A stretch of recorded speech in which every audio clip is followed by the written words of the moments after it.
Hi, my name is Chrstine Cillo. I'm a student here at LTRIC, Lehigh Carbon Community College in Schnecksville, and I'm here with my friend Vitória Ruozzi, and she is from Brazil, and she's going to share with us some of her personal first-hand experiences with ecotourism in Brazil. Vitória, thank you for being here with me today. It's a pleasure. Could you tell me where exactly in Brazil did you live? I used to live in the Amazonas, which is a state in Brazil that is right in the Amazon rainforest. In the capital, I used to live in the capital of the city, which is Manaus, and I've been living there for 16, 17 years. So from the time you were a baby? Yeah, I moved there when I was 7 years old. Okay. 7 months old. And I stayed there until I was 17. And did you live actually in the city itself? Yes. Okay. The city has 2 million people. Wow. 2.5 million now, about. So it's a big city. So it's not monkeys and jaguars in the streets or anything like that. But you still had experience with ecotourism in your country. Now, how did you get involved with even knowing anything about ecotourism in your country? Manaus is a really big city, but when you go out of that, it's rainforest. So they explore that, in the sense that they do hotels in there. Okay. The hotels in the middle of the woods, in the middle of the rainforest. So what they do is they build these hotels and make ecotourism as a part of one of the entertainments of the hotels. And I had the experience with that. And I also had an experience to visit indigenous, yeah, tribe when I was younger. Okay. So I'm not gonna say it's common for everybody, but if you want to do it, it's really easy and really accessible. So your personal experiences with ecotourism were actually being an ecotourist, or did you also work in the industry where you gave people tours or were involved in any other kind of? I've been there as an ecotourist, Okay. but I've seen that a lot of people from outsiders, people from the other countries, go there more than even people who live in Brazil. So they have different people who speak English, who speak Spanish, different language, the people who actually work there. So I feel that more foreigners go there rather than the people who actually Being live the there. native people. Mm-hmm. Now, when you say you were participating in ecotourism, what activities did you get involved with specifically when you were in the rainforest? What things did you see and what things did you do? I visited the rainforest a couple times. So I remember once that we did actually a survival kind of experience. They actually teach you how to survive in the woods. Oh, that's cool. So actually I taste worms that grow inside little coconuts. Yeah, for survivability, you can do anything. How to get water from trees and how they stand in leaves. Like if You could have made your own survivor show. Yeah, yeah, it was really hard. It was actually a native there, and he explained everything. He made it look really easy. Yeah. But if I had to do it by myself, I'm thinking a little more, a couple classes more. Yeah. And also, he also grabbed the snake like in the floor, like in the sand that it was there, and he just grabbed it and showed it to us. I touched the snake. You touched it? Yes. But you're not going to be like a snake handler now. No, I would like. I never know. I'm not like the person is afraid, but what is interesting about the rainforest, if you get there and you really get stuck in there, you have to be concerned about the light of the day, because there the forest is really close, so sometimes you can't tell if it's day or if it's night. Do people get lost in there frequently? Yeah. When they're not with a guide or anything like that, it's really easy to get lost. Mm-hmm. Now, do they have trails marked? Like, have you been on Pennsylvania trails where they have the trees marked so that you know you're still on a trail? Do they have anything like that, any marking system, or are you basically on your own? Basically, the people who guide you there, they were probably born there. They're really, most of them are Indians, so they know. And if you get separated from them, then you're in trouble. Everything looks the same. Yeah. It's really hard. You said that you also went to visit some indigenous tribes there. Yes. And what did you see when you went there? And was it truly indigenous people, or were it people? Because we have things like that here in America where you can go visit tourist spots and people get dressed up in traditional wear. Was it really tribes that were? They were really tribes that they are used to receiving people and welcoming people. They get really friendly. Some tribes that they specialize in that, like they know what is coming. They can get really friendly and really explain. They live in houses. They don't live like in the floor. So I guess that they receive some money so they can build, or some material so they can build better houses, different from the indigenous tribes that live really far, that they only have the materials around to do it. So they're prepared. So it's real people, but they're used to it. So it's not like an experience of going in the middle of the woods and meeting.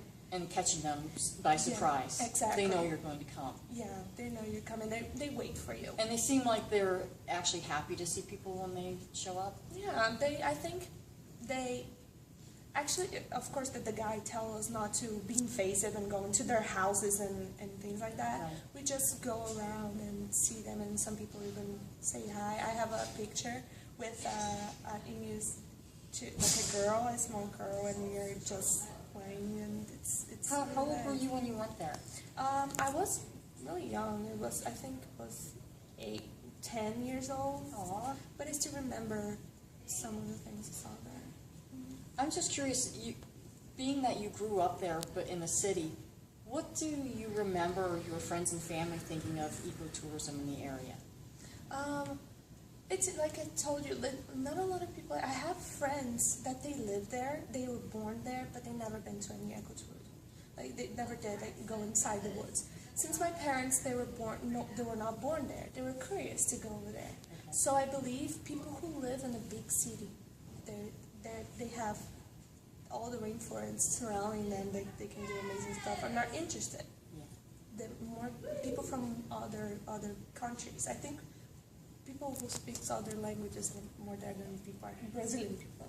So it's really a touristy thing. It's not that people who are living in that area look at this as, like we look at Disney. We live in this country and it's a big goal for us to go to Disney. Mm-hmm. But people who live in Brazil aren't looking at ecotourism as some big deal to go do. It's there, so they just enjoy it as they.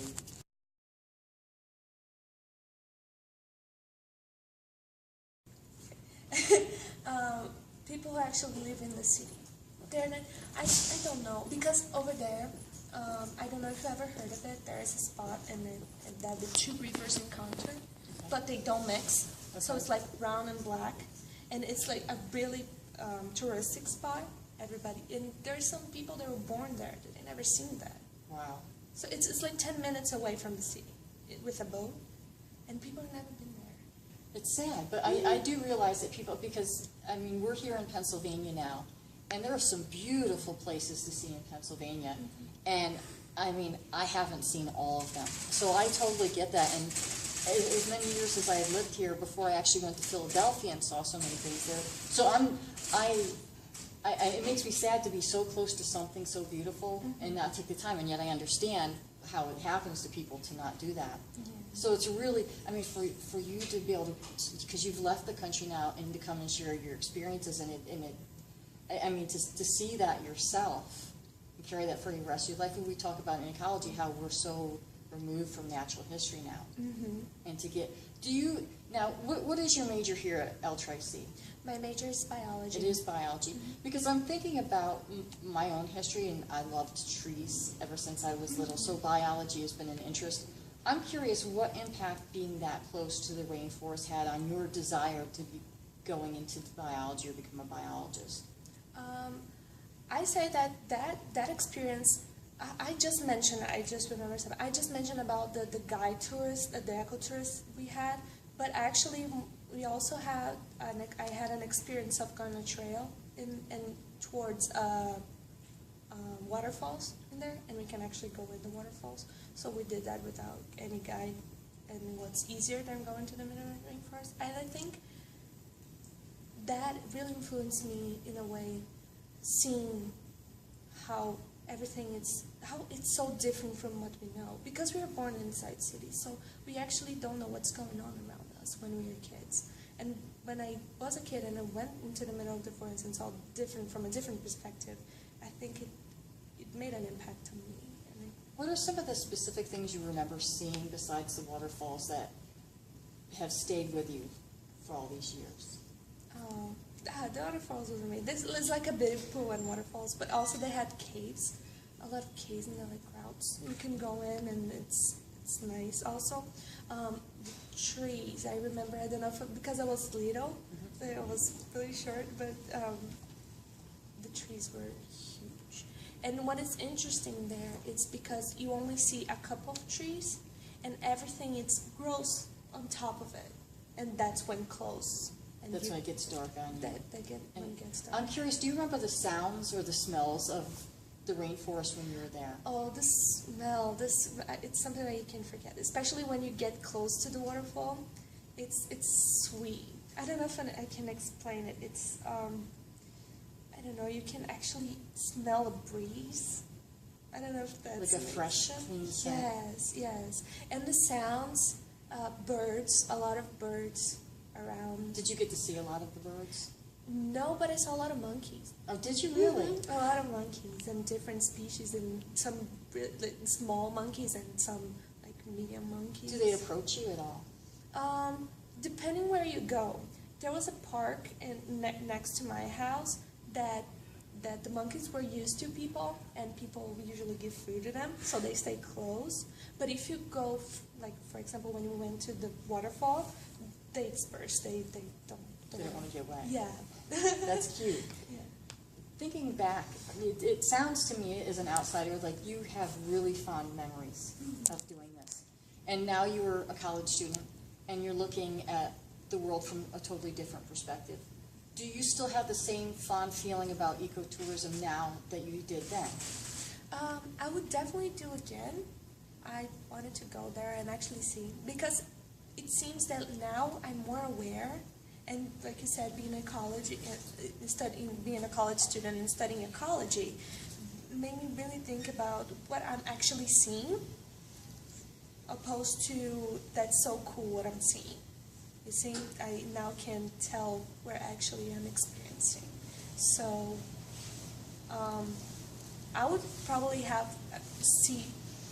when I do the ecotourism, see it more in depth And look for different things. Yeah, I look for different things opposed to what I used to see when I was younger.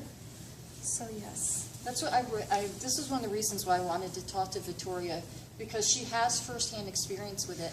And I'm doing a project to try and learn more about ecotourism. And there seems to be a controversy. One side says that it's a hypocritical type of undertaking where you're trying to keep an area pristine and yet you're bringing people in. And yet we talk about it all the time in ecology, where people are not as into natural history as they used to be. So how else are we going to observe pristine conditions unless we actually go to them and learn how to respect them and learn about them? It's very difficult as an outsider, such as myself, who's never been to an area like this, to pass a judgment on it.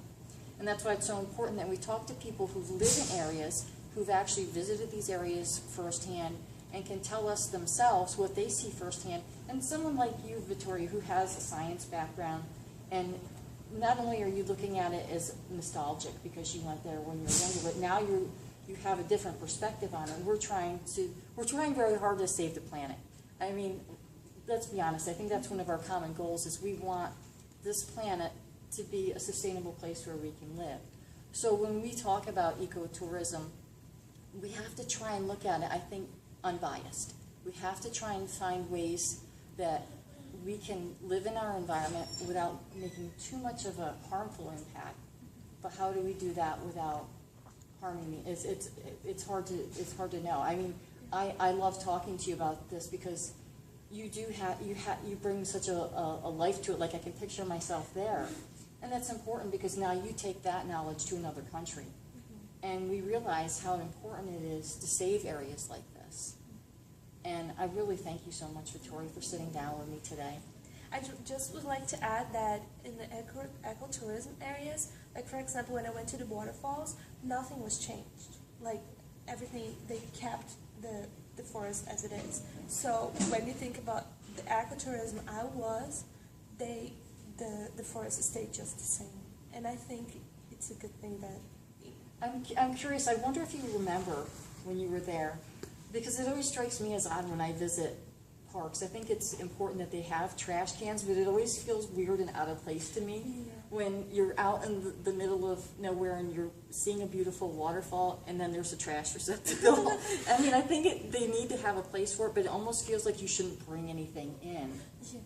We used to bring backpacks, so every trash that we actually used, we just kept in a backpack. Take it when you bring it out. Yeah, and bring it back. Do you remember seeing anything like that, or do you remember ever seeing any litter that you, I mean, it may have been a couple of years and you might not remember. Did anything stand out like that to you? Some of the things that were not supposed to be there, that were constructed, was stairs. Okay. Some stairs they put, but they did it with like wood. So it was all natural elements? Yeah, it was natural elements. Some just signs, but it was also made of wood. So it was they try. I think it's one of the things of the ecotourism. They try to make the best for you to feel actually in it, without too many obstacles for your eyes to run into. Exactly. That's really cool.